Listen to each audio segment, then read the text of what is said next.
안녕하세요. 한영통번역사 토끼입니다. 오늘은 통대의 꽃이라고 할 수 있는 스터디 방법에 대해서 알아볼 건데요.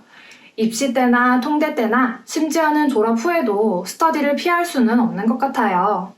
통역은 쉬는 순간 실력이 퇴보하기 때문에 스터디를 꾸준히 하는 게 정말 중요한데요. 사람마다 스터디 방법은 다들 다르겠지만 오늘은 저와 개구리가 함께 스터디하는 걸 보여드리려고 합니다. 그럼 통역사들은 어떻게 스터디를 하는지 준비 방법부터 스터디 방법, 복습 방법까지 함께 알아볼까요? 영한 자료는 워낙 많아서 구하기가 비교적 쉬운 것 같아요. 그때그때 시의성 있는 주제가 있으면 그 주제에 관한 테드 강연을 찾기도 하고요. 또 구글에서 찾기도 하는데요. 예를 들어서 인권에 대해서 하고 싶다라고 하면은 테드에 이렇게 Human Rights를 쳐서 나오는 것들을 하기도 하고요. 또 구글에다가 그냥 Human Rights Speech 이렇게 치면은 동영상에 되게 많은 자료가 나오잖아요. 근데 저희는 보통 한 꼭지에 3분씩 두 꼭지를 하기 때문에 6분 이상 되는 자료를 찾아야 되잖아요. 그래서 여기에 도구에 가시면 길이를 설정할 수 있어요. 중편으로 하고요. 그리고 또 이왕이면 최근 걸 하면 좋으니까 날짜를 저는 1년 정도로 해서 찾는 편입니다. 그러면 이렇게 스터디하기 적당한 길이의 영상을 찾을 수 있고요. 저는 이번 스터디에서는 유튜브에서 했던 Dear Class of 2020 이 행사를 한번 해보려고 합니다. 여기서 많은 사람들이 연설을 했지만 오바마가 한 걸 가져가려고 해요. 그래서 여기 눌러보시면 이렇게 영상이 뜨죠.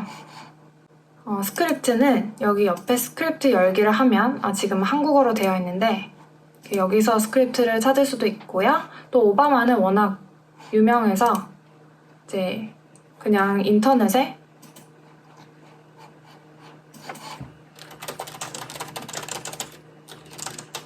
이렇게 치면 바로 스크립트가 나오더라고요. 여기서 이제 복사 붙여넣기 해서 가면 되겠죠. 또 한영은 좀 연설문 찾기가 비교적 어려운 것 같아요. 한영은 제가 보통 많이 가는 웹사이트가 이 대한민국 정책 브리핑 웹사이트인데요. 여기에 가면 여기 연설문 코너가 있어요. 여기 이제 쭉 연설문들이 이제 정부 기관에서 한 연설문들이 올라오는데요. 여기서 골라서 가져갈 때도 있고 아니면 아까처럼 뭐 인권 연설문 이렇게 구글에 쳐서 가져갈 때도 있습니다. 특히 입시 때나 1학년 때는 그냥 이렇게 연설문을 찾으면 미리 읽어서 녹음을 해갔어요. 그래서 스터디를 했었는데 2학년 때부터는 졸업시험 준비한다고 영상으로 저희가 스터디를 했었거든요. 제가 주로 이제 한영 연설문 찾았던 데는 말씀드렸다시피 여기 정책 브리핑 사이트가 있고요. 그리고 청와대 홈페이지가 되게 좋았던 게 청와대에서 이제 대통령의 말과 글 여기 선택하면 문재인 대통령의 연설문을 쭉 볼 수가 있어요. 근데 여기 보면 English라고 영문 홈페이지가 따로 있어요. 그래서 여기 Speeches and Remarks 여기를 누르면 영문으로 번역된 여기 Unofficial Translation이라고 되어 있죠.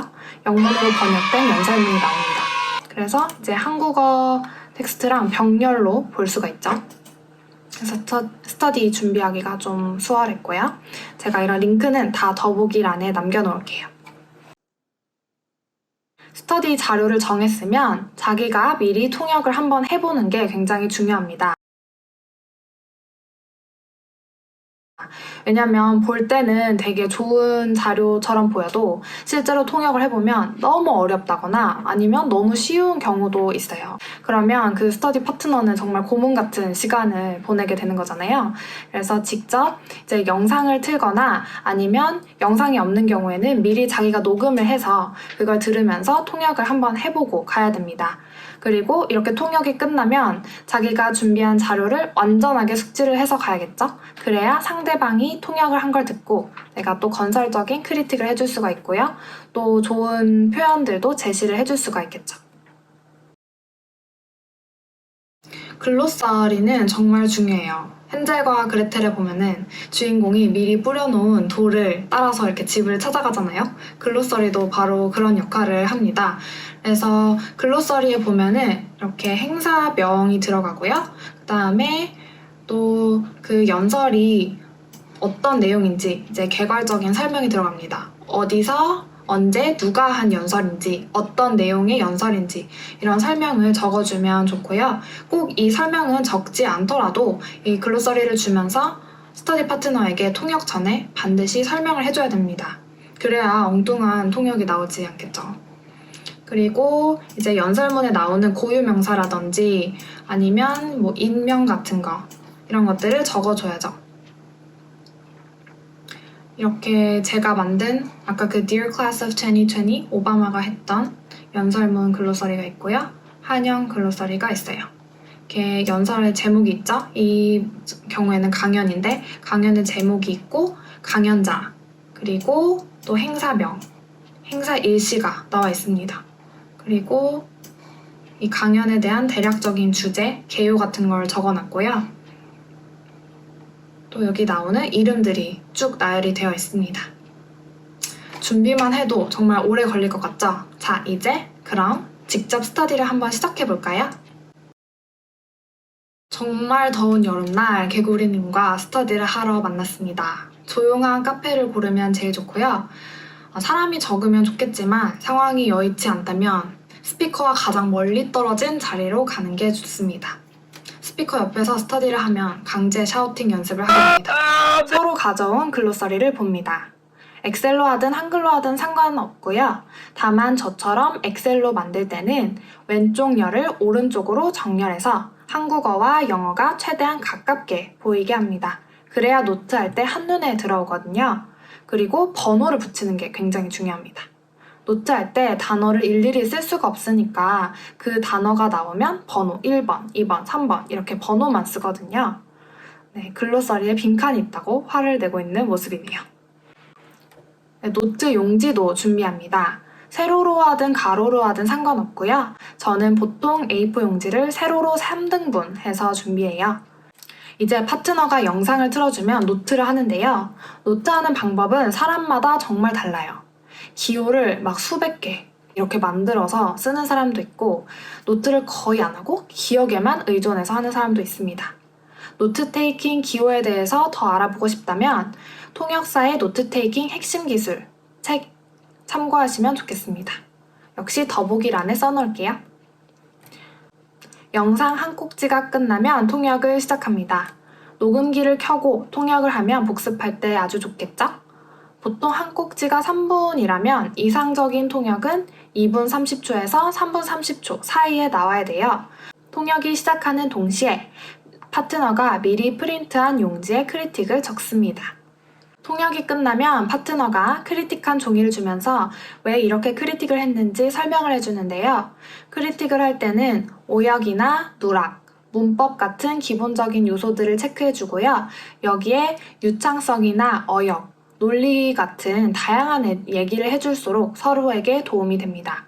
한국어라고 해도 은근히 문법이 틀리는 경우가 많고 주술, 호응이 맞지 않는 경우가 많아서 주의해야 됩니다. 어디가 빠졌고 어디가 잘못 나왔고 이렇게 크리틱을 하다 보면 시간이 정말 금방 가는데요. 파트너가 준비해온 좋은 표현을 받아 적기도 하고 또 좋은 표현이 없을까? 하고 이제 서로 이야기도 해보다 보면 시간이 금방 갑니다.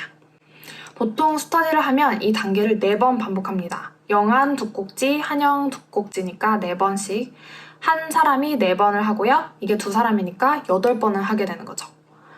한 번 스터디를 할 때 한 2시간 정도 걸리는 것 같아요. 정말 진이 빠집니다. 이렇게 힘들게 스터디를 했는데 복습을 안 하면 말짱 도루묵이 되겠죠? 복습 방법도 사람마다 다르겠지만 제가 아는 방법을 알려드릴게요. 먼저 저는 제가 했던 노트를 보면서 다시 영상을 들어요. 그러면서 노트에 빠진 부분은 왜 빠졌는지, 잘못된 부분은 왜 잘못됐는지 봅니다. 그러면 제 노트에서 잘못된 점을 알 수 있어요. 그 후에는 스터디 파트너가 크리틱해준 종이를 보면서 다시 영상을 들어봅니다. 스터디 때 안 들렸던 부분은 보통 다시 들어도 안 들립니다. 그래서 왜 안 들렸는지, 악센트 때문인지, 속도 때문인지 그 원인을 파악하는 게 중요해요.